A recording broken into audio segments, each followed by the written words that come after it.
Hello everyone, I am Dr. M. Sumaya Banu, Assistant Professor, the Department of English, Cardamom Planters Association College, Bodinaikanur.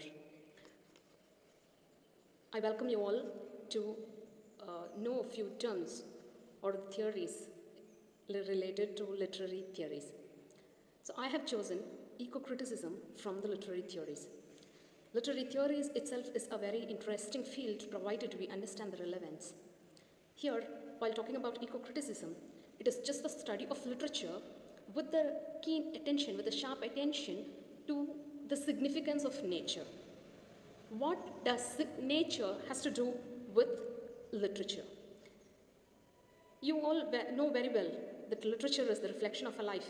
And just like that, literature, there are a lot of poets and prose writers like Thoreau who talks about ecology. You might have seen in Thoreau's book where he talks about living in a wooden cabin amidst the forest. Yes? So, eco-criticism. Eco-criticism is literature which values ecology. Ecology, the inhabitants, everything, every living organisms consisting all the inhabitants is ecology.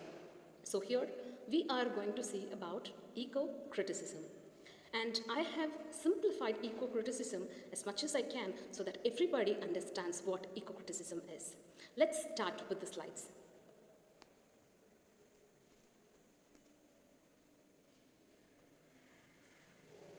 Environmental criticism or green studies.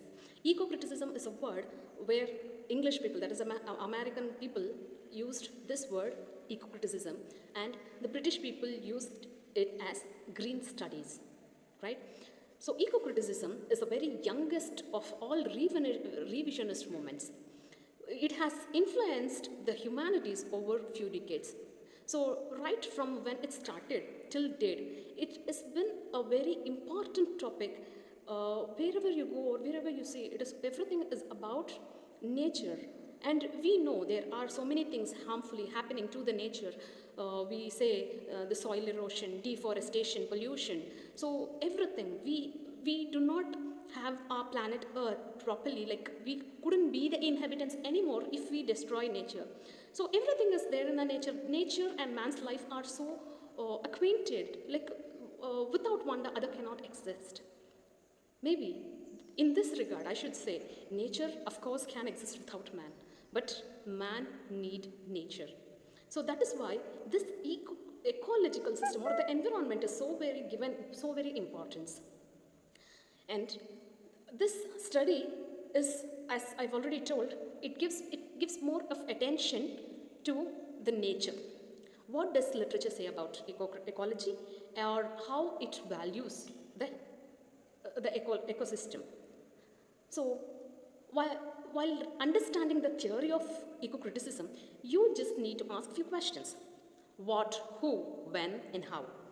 Yes? So it is a very emerging field in the literary studies that considers the relationship that human beings have with the environment. Is man a slave to the environment, or is man a master to the environment? This is the question. So there are so many poetries, even in the past years, when you talk about Robert Frost poems, Stopping by Woods on a Snowy Evening. That is a wonderful poem where Robert Frost talks about philosophy and the nature. Yes? So nature and literature are already so very well connected. But what is the perspective? What are the perspectives that we see nature through? Yes? So when we ask to understand this theory, it is very simple. We need to understand how people, we need to go through the text. For example, if we read a poem, we just have to analyze the poem, and we'll have to know whether this poem is anthropocentric or biocentric or ecocentric. Yes? So we will start with how criticism started, who started it, and then we will learn a little more about eco-criticism. So this eco-criticism is a interdisciplinary field where one side it talks about literature and other side it talks about the environment. Yes, as I've already told you, eco-criticism is a combination of natural science and a humanistic discipline. It includes literature and environment. It actually began when the literary scholars began to ask or analyze the text which illustrated environmental concerns. When the scholars learned, that is when it started, when the scholars started to ask questions, when they examine how literature treats nature, this moment has started. And it has as a critical stance. What does it say as a critical stance? It is like it has one foot on the literature and the other foot on the land. When, as a theoretical discourse, eco-criticism is a negotiation between the human and the non-human. So 19th century writers who celebrated this eco-criticism is the famous Emerson, Ralph Waldo Emerson, or you can talk about David Thoreau. They love literature, they love nature more than literature. Yes? So this moment started in the 1990s in America and later it spread to England. As I've already told you, the moment the name eco-criticism is coined by William Ruckert. This term is coined by William Ruckert in 1978, and he defines it as the application of ecology and ecological concept to the study of literature. The first wave of eco-criticism started in 1970s and it lasted till 1990s, where the people, how they approach, what is their perspective about this ecological system? What do they think of environment?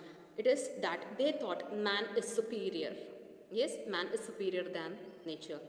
Second wave started in 1990s and it lasted till 2000. During that period, people started to analyze that they thought that man and nature are equal. They gave equal importance to man as well as nature. And the third wave started during 2000 and it is continuing till date. And now it is that we give more importance to the nature. So just like what we have seen in the last slide, like the waves, we have three kinds of perspectives about the ideologies of people, what they think about nature and man, the human and the non-human. Yes, one is anthropocentric. What is anthropocentric? They assume that the man is superior. Why do they assume man is superior when nature is so strong? It is just because man can conquer, man can destroy, man have the power to think, and he can do anything which he wants with the nature. So there is a perception that the man, even when he feels attached, he is good with nature. So it is everything to do with the man's dominance. Yes? So that kind of attitude or that ideology is called as anthropocentric. The next one is biocentric. Biocentric, where the people started exploring about the very complex relationship between the human and the non-human. That is the man and the nature.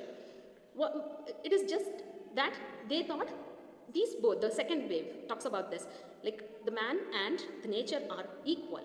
And then comes the ecocentric perspective, where the people started to realize the importance of nature. Nobody can stand against the nature. So nature is very powerful. Actually, nature is dominant than any man in the world. So there we started knowing the philosophy, the values of all the organisms and their natural environment. That kind of perspective is called the ecocentric perspective. So these three are the perspectives. And the pioneers of this movement is Cheryl Gottfelty. She is one of the member who is a co-founder of ASLE, that is Association for the Study of Literature and Environment, and Lawrence Buell, Greg Gerard, and Scott Slovic. So these are the pioneers of the moment. Okay, now we ask the last question. How does it do what it does, and how are we to approach this kind of an eco-critical study? So it examines the ways how literature treats nature. First thing, when we read a piece of work, we have to examine how the nature is treated. Then it also analyze the work of authors, researchers and poets from the context of nature. So from the context of nature, from the understanding or giving more importance to the nature or the environment, the author should be, or the authors, or the works of authors or the researchers should be analyzed. It is against the old definition of nature. What is the old definition? The old established definition of nature, that it puts forth the idea that man is not the master of nature. So already I have insisted that point. It points out the importance of rereading the major literary text in order to subvert the anthropocentric views. So the next point says that it is, why are we doing this? What is the connection? Why should we do this? Because we have to reread. We have to reread. We have to again, the Buell says, like how Wordsworth and Robert Frost and Coleridge and Shelley used to look at the nature. What kind of perspective is that? That is the point. Like whether they have an idea, like we may say, like for example, we can take this Daffodils poem where Wordsworth says, like, when I lie on my coach, for oft when on my coach I lie, in vacant or in pensive mood, they flash upon that inward eye, a host of golden daffodils.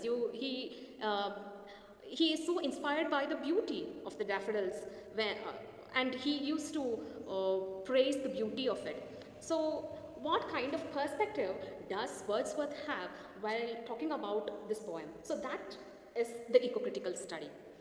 He evaluates. So just like that, now we are supposed to reread and re-evaluate and find out the whole new perspective of how literary works has approached the nature, right?